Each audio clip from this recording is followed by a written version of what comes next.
մենք առաջիկայում պատրաստվում ենք ինստիտուցիոնալացնել խաղաղության համաձայնագիրը եւ այդ ուղղությամբ աշխատանքներ իրականացնենք, բայց կարեւոր է, որ այս ընթացքում մենք կարողացանք նաեւ ավարտին հասնել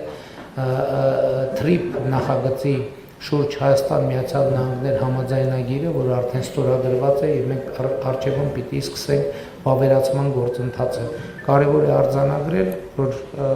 սա իսկապես իրավիճակ փոխող ծրագիր է, որովհետեւ Հայաստանի Հանրապետությունը,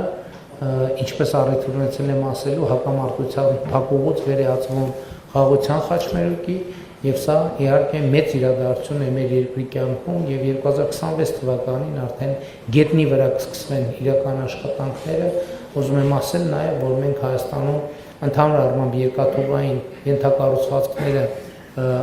ավելի լավ վիճակի բերելու ուղղված աշխատանքներ ենք իրականացնում եւ այս պահին նաեւ հայտարարված է Ախուրիկ Գյումրի հատվածի